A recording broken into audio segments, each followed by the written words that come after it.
ఎంత బిల్లు తీసుకుంటున్నా, అంతే కదా. నా ఆలోచన ఏంటంటే నేను పెట్టిన లెక్క ప్రకారం అయితే నేను ఇప్పుడు మంచిర్యాలకు ఒక లెటర్ పంపడం జరిగింది. మంచిర్యాల నుంచి విజయ డైరీ అని ఉంటుంది. మంచిర్యాలలో విజయ డైరీ అని ఉంటుంది.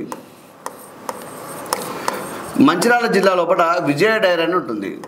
ఈ విజయ డైరీ నుంచి ఒక లెక్క అనేది మన వారికి ఆర్టీఐ పెట్టి తీసుకోవడం జరిగింది. అసలు సంక్షేమ హాస్టళ్లకు మీరు ఏ పాలు ఇస్తూ ఉన్నారు, సంక్షేమ హాస్టళ్లలో మీరు ఎన్ని లీటర్ల పాలు ఇస్తూ ఉన్నారు, ఏ ఏజెన్సీ ద్వారా ఇస్తూ ఉన్నారు, ఏ హాస్టల్కి ఇస్తూ ఉన్నారు అని చెప్పి, ఎంతమంది పిల్లలు వాళ్ళు పోస్తున్నారు, ఏ క్వాంటిటీ ఎంఎల్తో వాళ్ళు ఇస్తూ ఉన్నారని చెప్పి డాటా అడిగినప్పుడు ఈ విజయ డైరీ వాళ్ళు నాకు ఒక లెటర్ ద్వారా వారి యొక్క వివరణాత్మక సందేశాన్ని నాకు పంపడం జరిగింది. పూర్తి వివరాలు నాకు ఇవ్వడం జరిగింది. అయితే దీన్ని పట్టుకొని నేను కేజీబీవీకి ఒక లెటర్ పెట్టడం జరిగింది. మంచిర్యాల జిల్లాలో ఉన్న కేజీబీవీకి ఒక లెటర్ పెట్టడం జరిగింది.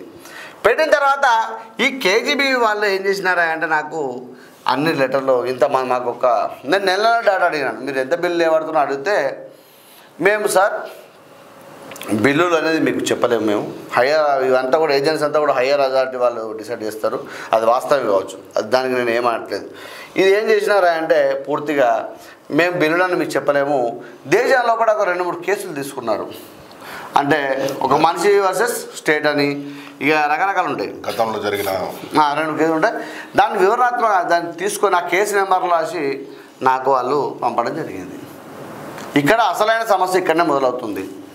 నేనంటే వీరితో పాటుగా వేరే ఇంకొక సంక్షేమ హాస్టల్కి పంపినప్పుడు వారు వివరణాత్మక నాకు మొత్తం విషయాలన్నీ కూడా రాసి పంపినారు. పాలని తీసుకుంటారు, కూరగాయలను తీసుకుంటారు, మొత్తం రాసి పంపినారు. ఇక్కడ మాత్రమే మంచిర్యాల జిల్లాలో 18 మండలాలు ఉంటాయి. మండలాలు ఉంటే ఈ 3 మండలాలు అంటే ఇందులో నుంచి ఒక 3 మండలాలు నాకు లెటర్ రావడం జరిగింది. ఆ 3 మండలాలు 45 రోజులు దాటి ఆర్టీఐ పెట్టి కూడా 45 రోజులు దాటిపోయింది వారికి. అప్పీల్ అధికారి కూడా నేను మళ్ళీ ఒక లెటర్ పంపడం జరిగింది. అయితే ఇందులో 3 లెటర్లు వచ్చినాయి. 3 లెటర్లు కూడా సేమ్ టు సేమ్ నాకు పంపడం జరిగింది. నేను ఏమంటున్నా అంటే ఇక్కడ వీళ్ళందరూ కూడా నేను బాధ్యులు చేయదలుచుకోలేదు. నేను సీదా రాష్ట్ర ముఖ్యమంత్రి వారిని అడుగుతూ ఉన్నాను. ఈ కేజీబీవీల మీద ప్రత్యేకమైన శ్రద్ధ మీరు చూపెట్టాలని కోరుతూ ఉన్నాం. అసలు ఇక్కడ ఎంతమంది పిల్లలు ఉన్నారు, ఏం వాళ్ళకి ఇస్తా ఉన్నాం, ఎంత బిల్లులు ఏవాడుతూ ఉన్నారు, అసలు ఏం అక్రమాలు జరుగుతున్నాయి కేజీబీవీలు అని చెప్పి మేము అడుగుతూ ఉన్నాం. ఒక తెలంగాణ పౌరునిగా మేము ఓటేసిన వ్యక్తిగా, అంతే కదా, ఓటేసిన వ్యక్తిగా మేము అడుగుతూ ఉన్నాం. ఖచ్చితంగా తెలంగాణ ప్రజలకి తెలియాల్సిన అవసరం అయితే ఉంటుంది, అంతే కదా.